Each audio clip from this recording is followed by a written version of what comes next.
Hello everyone, Taylorson here and welcome to episode 12 of Le Tour de France 2020 with Total Direct Energie. Today's stage might be pretty interesting. It's 219 kilometers and it's a hilly stage apparently. However, I think the sprinters will make it over that final category 2 climb. It will just be a case of how much energy they have after making it over that climb in order to sprint for the line. There are a few climbs to go over on this stage, but I don't think the points will be enough to challenge Tim Wellens in the polka dot jersey, so there's no point putting like a Kalmajan or anyone like that into a breakaway. Anyway, let's see what the team director thinks about this stage. Today is a tiring route, where the closing kilometres should suit the punchers. We're not amongst the favourites for the stage, but there are ways to surprise the favourites and pull off a good result by attacking from far out. Once again, if you do go on to enjoy this video, please leave a like as it supports the channel greatly. And if you're new, subscribe. You know, we do Tour de France content and it's bang average. With that being said, let's get into the briefing. So it seems as if the team want Kalmajan to score a few points in the climber classification. That is not going to happen, as I'm not going to put him into a breakaway. I'm going to save him for the proper mountain stages. It also wants hehe, Simon and TERPSTRA to go into today's breakaway. I think I'm going to pick TERPSTRA, because I sort of want to save Simon and hehe for the mountains. Hello cycling fans everywhere. With almost 220 kilometres in the saddle and a finish over uneven terrain, this stage should throw up an interesting fight for victory. So there may have been a little bit of a change of plan with this stage, as I've decided to go with Simon instead of TERPSTRA. I don't know, I just think Simon might be better up that final climb.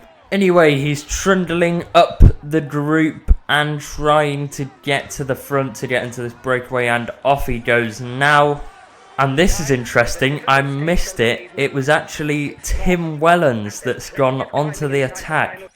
That completely dispels what I said at the start of the stage, in that Tim Wellens probably wasn't going to go for this stage.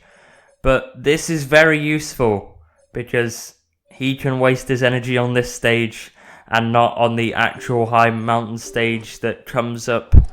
I can't remember what stage it is, but it's some point before the rest day. So it looks as though the peloton is pacing as we get caught by this third group on the road that includes Zakarin and Vuillemos. Hugh Carthy is the other man that is in the breakaway with Tim Wellens, and I am going to have a second attempt at getting into this breakaway. Hopefully it actually works this time. So off I go now, and it looks like that Matthias Frank was going to go with me but then decided he wouldn't, so I'm actually away on my own now. I was at least expecting a few more riders to have a go themselves, but it doesn't look like it's happening at the moment. I think they're waiting for some reason. You've got to do it as soon as possible, boys. Finally, there is a group of 2 that goes off. It's Pozzovivo and someone else. And also Warren Barguil goes off the front. So am I doing something wrong here? Or is this not a sprint stage and it's actually a stage for a man like Alaphilippe, who can go over mountains and hills and descend well? I will rejoin you either when we hit the first climb or when we join up to the front group. It depends on how I'm feeling, you know. 196.4 kilometers to go, and I'm going to sprint and just about catch up with this breakaway group. I am now with Hugh Carthy and Tim Wellens, and Thomas de Gent has decided to join us as well. Warren Barguil will probably join us soon to make 5 in the breakaway, and it's a very talented group of riders at the front we have now. I should see you at the first Category 3 climb. 185 kilometers to go, and you might be wondering why I am Nicky Terpstra and why I am in the peloton and why just now has Simon dropped. That is because I'm calling him back to the peloton so that I can have another go at going into the breakaway with Nicky Terpstra. The Simon breakaway was too fast and Simon sort of lost energy to the point where he'd taken both of his gels and still couldn't keep up. So I think we're going to call him back, which we have done now, and wait for Terpstra to go, which he's about to do now.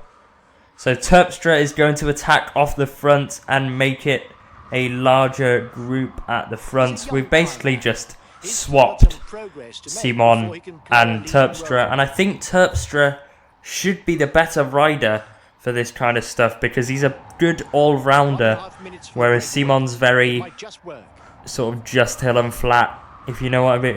I'm waffling. Let's get on to the category 3 climb, shall we? So here it is then, the first categorized climb of the day, and there's 1.4 kilometers to go of it, and Terpstra's is quite poorly positioned here. It gets flatter towards the top of the climb, so I'm going to try and get to the front before the steeper sections at the end. I say steeper, it's not quite this section that we're on at the moment.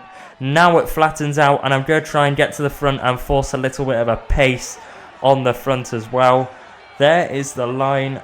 De Gent and Barguil are on my wheel at the moment. I don't see Tim Wellens, and I'm going to go for it now.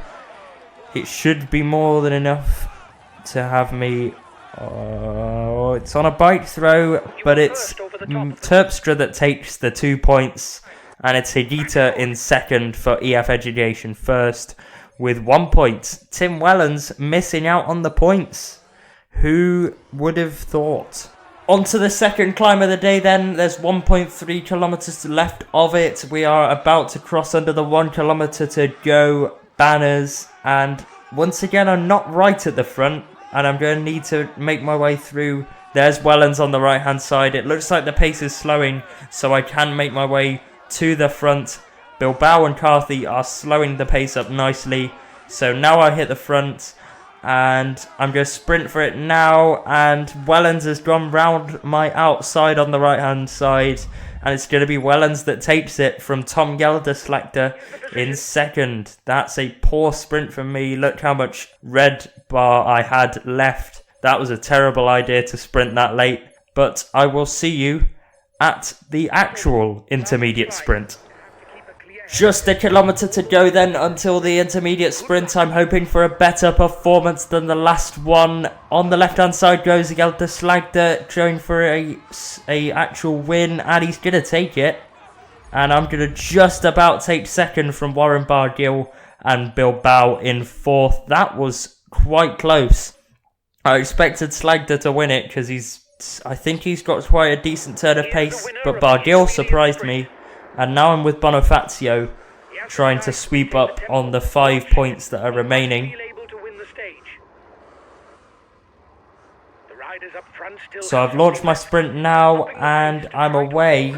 It looks like I've got enough of a gap, have I? Gaviria coming on the right hand side, Trentin on the left, but I take the remaining 5 points with Gaviria taking 4, Trentin taking 3, Ackerman taking 2, and Ewan taking 1. Which means that Groenewegen didn't take any sprint points, which is absolutely wonderful. 1.1 kilometers to the top of the climb. I know it's only a fourth category, but we've got to do everything we can to stop Wellens getting these little points here and there to increase his lead in the climber standings, because we want a semi-easy goal for Kalmajan to get, or the easiest possible. So currently I'm on the front now. I'm going to launch my sprint right now, and it seems as if no one's gone with me, and that was probably the easiest thing I've done so far this tour. I've not made much look easy, example being that sprint from last stage, but that was pretty simple.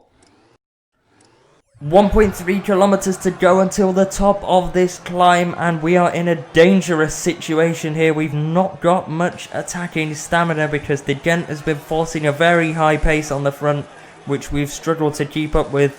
He's now on my left-hand side, and Wellens is now right on my wheel, and he's going to go for the attack now, so I'm going to try and cover it off. I've not got that much attacking stamina. That was a bit of a block there, but it was completely necessary so that I could get another 2 points, with Wellens getting 1, but why is he attacking? Or is he just going at a high relay? Either way, I'll follow it, and I will see you at the Category 2 climb.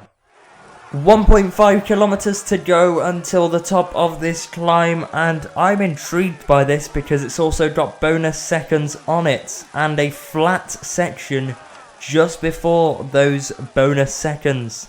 So I'm going to try and make my way to the front. Once again, I'm not that well positioned, but hopefully this little descent bit going under 1 kilometer to go should be enough to get me through. You're braking for that corner, that's interesting.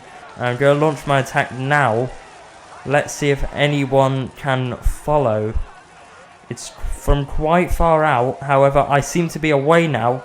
It's Bargill that's behind, and there's another rider there. I could not work it out, and it's going to be on the bike throw. Bargill takes it.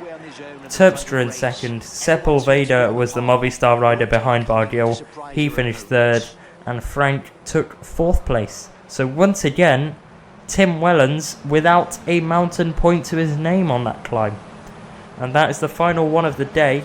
So let's see what happens now, because it looks like Wellens doesn't have that good legs. So this could be a stage for the taking. 15.4 kilometers to go, and it's getting tasty now. We're starting to attack each other. The breakaway is in pieces. We've got Bargill, Wellens and Slagter that have got away, and I've just bridged the gap to them. I think I've got good legs, or better legs than the rest of the group. I think I've got more energy than the rest of the group. And is that Bargill going on the attack, and Slagter and Wellens follow? Can I follow as well? I might not be able to because I attacked just earlier on to get to them. But yeah, the group has absolutely fallen to pieces. They know that they're going to win. Someone in this group is going to win. So they've all started attacking each other to make sure it's them.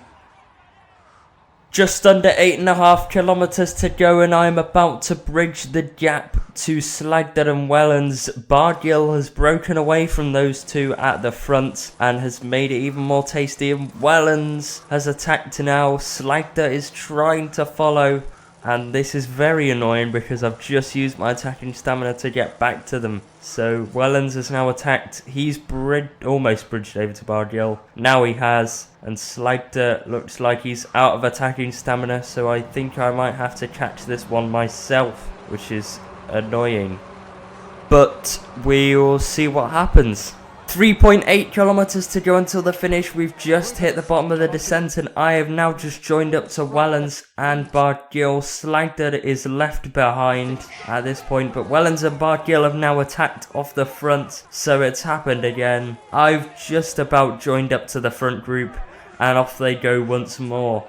But hopefully, they should be absolutely draining stamina. However, I might be draining stamina as well, catching them.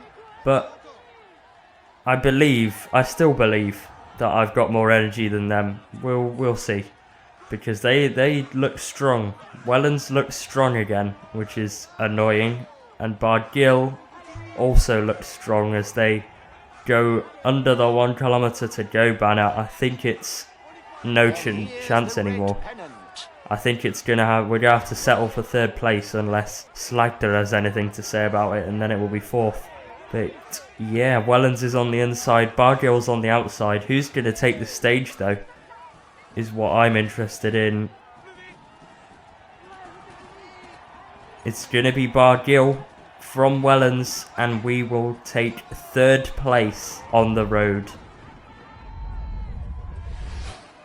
Great, guys. I wasn't expecting anything from this stage, and you bring home a podium place? Well done to you all. So here are your classified results. Why was there no replay, I hear you ask? Well, you see, TERPSTRA blew up when he crossed the line, right?